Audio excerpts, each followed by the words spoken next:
बिस्मिल्लाहिर्रहमानिर्रहीम जी, मैं हूं आपका मेज़बान शकील हैदर और आप देख रहे हैं आपका पसंदीदा चैनल बगा फैक्ट्स। आज के बगा फैक्ट्स के अंदर मैं आपको बताने जा रहा हूं कि बिलाखिर तैयब उर्दवान ने 2023 के अंदर सल्तनत उस्मानिया को बहाल करने का ऐलान कर दिया है और इस ऐलान के साथ ही 20,000 नई मसाजिद बनाने के हवाले से भी पेशरफ्त शुरू कर दी है। मुआहिदा लौज़ान खत्म होने जा रहा है और इस वक्त तैयब उर्दवान ने कितनी तैयारियां कर ली हैं, अमेरिका को किस तरह से मुंह तोड़ जवाब देकर आंखों में आंखें डालकर सीना तान कर बात की है और किस तरह से एक मरतबा फिर सल्तनत उस्मानिया बहाल होने जा रही है। कुछ तफसीलात हमारे सामने आई हैं जो आज के इस वीडियो के अंदर मैं आपको बताऊंगा, लेकिन उससे पहले हम सबको दुआ करनी है कि अल्लाह तबारक व तआला तुर्की की हिफाजत फरमाए, क्योंकि तुर्की एक ऐसा मुल्क है कि जिसको अमेरिका खत्म करने के लिए दिन रात काम कर रहे हैं। तो अगर आप भी तुर्की के लिए होने वाली इस दुआ के अंदर शामिल होना चाहते हो, कमेंट सेक्शन के अंदर आमीन जरूर लिख दीजिएगा। अब मैं आपको नाज़रीन ये बताता हूं कि तकरीबन जो तैयब उर्दवान जिस सल्तनत उस्मानिया को वापस लाने के लिए बात कर रहे हैं, ये तकरीबन 600 साल तक हुकूमत करती रही और 24 जुलाई 1923 को फिर इसका खात्मा करने का ऐलान किया गया था। और क्योंकि अंदर बहुत सारे मसाइल पैदा हो गए थे तो इसको ख़त्म किया गया। फिर मुआहिदा लौज़ान किया गया और उस मुआहिदे के अंदर जो तुर्की के ऊपर पाबंदियां लगाई गई थी वो ये थी कि तेल नहीं निकाल सकते अपनी ज़मीन में से, अपनी ज़मीन में से गैस नहीं निकाल सकते हो, अपनी ज़मीन के अंदर से फास्फोरस जो निकलता है उसका टैक्स तुम नहीं ले सकोगे, या फास्फोरस जो गुजरता है, जो मुख्तलिफ राहदारियाँ जो है वो गुजरती हैं उनसे तुम टैक्स नहीं ले सकोगे, तुमने खरीदनी है गैस भी खरीदनी है, तेल भी खरीदना है, अपना नहीं निकाल सकोगे। और ये मुआहिदा 100 साल मुआहिदा था जो किया गया था। और फिर उसके बाद मुस्तफा कमाल तुर्की का पहला सदर बना था और जब वो सदर बना तो उसके बाद मुख्तलिफ हुकूमतें आती नहीं। 2002 के अंदर तैयब उर्दवान को अपनी पार्टी का सदर बनाया गया और फिर 34% उसकी जो पार्टी थी वो 34% की शरह से जीतती रही। फिर 2007 के अंदर तैयब उर्दवान के इलेक्शन लड़ने के जब ऐलान सामने आए तो अमेरिका ने जो तुर्की जैसा पुरअमन मुल्क था उसके अंदर फसादात बर्पा करवा दिए, लेकिन फिर भी तैयब उर्दवान जीत गया और वो उसके जीतने का जो सिलसिला है आज तक चल रहा है, वो आज भी तुर्की का सदर और तुर्की को दुनिया के तरक्की याफ्ता ममालिक की सफ में खड़ा करने में कामयाब हो चुका है। ये वो बंदा है कि जिसने तुर्की को सल्तनत उस्मानी में कन्वर्ट करवाने के लिए आईएमएफ से छुटकारा हासिल किया। और आप हैरान रह जाएंगे कि इसने आईएमएफ का 132 अरब डॉलर का कर्जा वापस किया है, आईएमएफ से इसने जान छुड़वाई है। इसके अलावा इसके जो तुर्की के जो ज़र्रे मुबादला के ज़खायर थे 26 अरब डॉलर थे, जिसको ये 150 अरब डॉलर के ऊपर ले गया। इसने 26 नए एयरपोर्ट बना दिए दुनिया के अंदर। अगर सबसे ज्यादा साफ सुथरा कोई साहिल देखना हो तो वो आप तुर्की का देख सकते हैं दुनिया के अंदर। अगर आपने सबसे ज्यादा इन्वेस्टमेंट देखनी हो इन्वेस्टर्स की तो वो आप तुर्की के अंदर देख सकते हैं। दुनिया के अंदर सबसे ज्यादा सयाह जिस मुल्क के अंदर आते हैं, जिन ममालिक के अंदर आते हैं, तुर्की उनके अंदर शामिल है। दुनिया के साफ सुथरे ममालिक के अंदर तुर्की को शामिल किया गया है। तुर्की ने सल्तनत उस्मानिया के पास सल्तनत उस्मानिया को बहाल करने के लिए जो इकदाम उठाए उनके अंदर जो सबसे बड़ा इकदाम उठाया गया था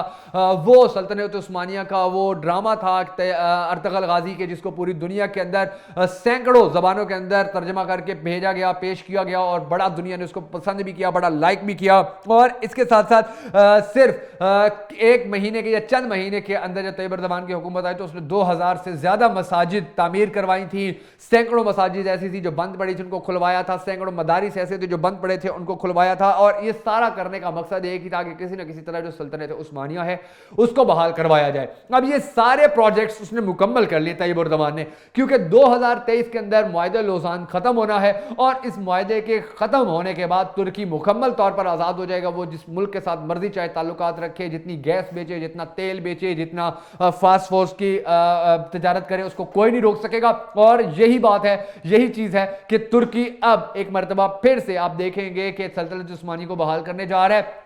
चीन के साथ खड़ा हो चुका है, सऊदी अरब के साथ खड़ा हो चुका है, पाकिस्तान के साथ खड़ा हो चुका है, मलाइशिया के साथ खड़ा हो चुका है, खित्ते के अंदर वो सब ममालिक के साथ खड़ा हो चुका है और उसने सबके साथ दोस्ती लगाई हुई है। और इसीलिए लगाई हुई है कि अगर अमेरिका सल्तनत उस्मानिया की बहाली के अंदर किसी किस्म का कोई किरदार अदा करने की कोशिश करेगा, रुकावट पैदा करने की कोशिश करेगा, तो फिर तैयब उर्दवान ना सिर्फ उसको रोकेगा बल्कि तमाम ममालिक तैयब उर्दवान की मदद करेंगे। और फिर उसके बाद ना सिर्फ इंशाल्लाह अमेरिका का सफ़े हस्ती से खात्मा हो जाएगा मुकम्मल तौर पर, बल्कि सल्तनत उस्मानिया जब एक मरतबा फिर बहाल हो जाएगी तो जिस 600 साल तक मुसलमानों ने हुकूमत की थी उसी तरह एक बार फिर हुकूमत मुसलमानों की कायम हो जाएगी। और इंशाल्लाह दुनिया के अंदर अमन के हवाले से जो इस्लाम की तालीमात हैं, दुनिया के लोगों को हकूक देने के हवाले से जो इस्लाम की तालीमात है, दुनिया के अंदर बेहतरी लाने के हवाले से जो इस्लाम की तालीमात है, दुनिया को तरक्की याफ्ता बनाने के हवाले से जो इस्लामी तालीमात हैं, उन सब के ऊपर इंप्लीमेंट किया जाएगा। और जब वो इंप्लीमेंट किया जाएगा तो आप देखेंगे कि इंशाल्लाह फिर दुनिया के अंदर इस्लाम का परचम उसी तरह लहराएगा जिस तरह लहराने का हक है। और तैयब उर्दवान اگر آپ کے بھی پسندیدہ ہیں،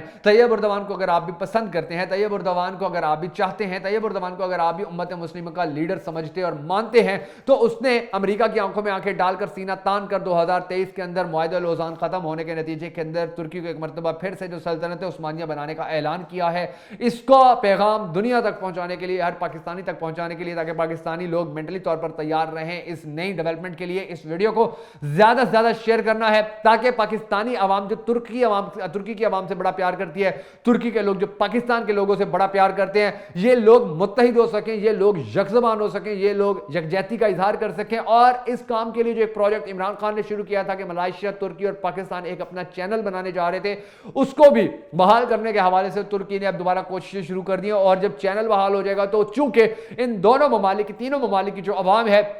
اپنے اسی چینل کو سپورٹ کرے گی، اسی کی بات کو دنیا کے اندر پروپوگیٹ کرے گی، تو پھر جس طرح امریکہ کے بہت بڑے بڑے چینلز ہیں، جس طرح دیگر ممالک کے بہت بڑے بڑے چینلز ہیں جنہوں نے پاکستان کو دنیا بھر کے اندر بدنام کروانے میں کردار ادا کیا، جن کی رپورٹس نے اسلام کو بدنام کروایا، جن کی رپورٹس نے مسلمانوں کو بدنام کروایا تھا، تو اسی طرح سے اب ان ممالک کا جو چینل ہوگا انشاءاللہ وہ چینل دنیا کے اندر مسلمانوں کی صحیح ترجمانی کرے گا، مسلمانوں کی صحیح ریپریزنٹیشن کرے گا، مسلمانوں کے بارے میں اچھی اور بہتر خبریں دنیا کو بتائے گا، مسلمانوں کی جو اسلامی تعلیمات ہیں وہ دنیا کو سمجھانے کی کوشش کرے گا، اور انشاءاللہ جتنے بھی دھبے لگے، جتنے بھی داغ لگے پاکستان کے اوپر، مسلمانوں کے اوپر، دنیا بھر کے مسلمانوں کو جس طرح دہشت گرد کہا گیا، تو یہ سارے داغ دھبے اب آنے والے وقت کے اندر ختم ہونے جا رہے ہیں، اور اس کی پہلی کڑی ہوگی انشاءاللہ سلطنت عثمانیہ، اور سلطنت عثمانیہ کے بحال ہونے کا وقت اب انشاءاللہ انتہائی قریب آن پہنچا ہے۔ ہم سب کو دعا کرنی ہے ترکی کے لیے، طیب اردوان کے لیے، پاکستان کے لیے، عمران خان کے لیے، اور امت مسلمہ کے ان دکھوں، ان پریشانیوں کے خاتمے کے لیے کہ جن کا سامنا آج پوری امت مسلمہ کر رہی ہے،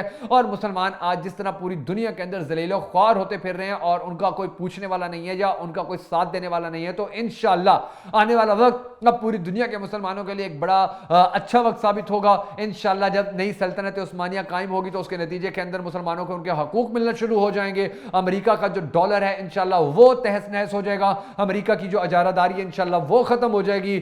روس کو جس طرح سے ایک بار توڑا، پہلے ماضی میں توڑ کر امریکہ سپر پاور بنا تھا، تو اب روس انشاءاللہ امریکہ سے وہی بدلہ لے گا، اور اس بدلہ لینے کے اندر انشاءاللہ ترکی بھی شامل ہوگا، پاکستان بھی شامل ہوگا، اور چین بھی شامل ہوگا، اور دنیا کے اندر جو IMF نے غریب ممالک کو کنگال کرنے کے لیے، غریب ممالک کو بلیک میل کرنے کے لیے، غریب ممالک کو اپنے نیچے لگانے کے لیے جو ایک جال بچھا کر رکھا ہوا ہے، شیطانی جال، وہ جال بھی ختم ہو جائے گا، اور ایک مرتبہ پھر سے جس طرح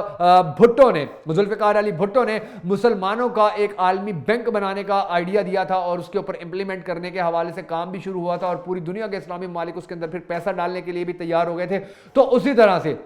اب ایک عالمی بینک بنایا جائے گا مسلمانوں کا کہ جس کے اندر پوری دنیا کے مسلمان پیسہ رکھیں گے اور غریب مسلمان ممالک کی مدد کی جائے گی، اور پھر مسلمانوں کے لیے انشاءاللہ ایک اچھا وقت دوبارہ شروع ہوگا۔ ہم سب کو دعا کرنے ہے کہ اللہ تبارک و تعالی سلطنت عثمانیہ کی بحالی کا خواب پورا کرے۔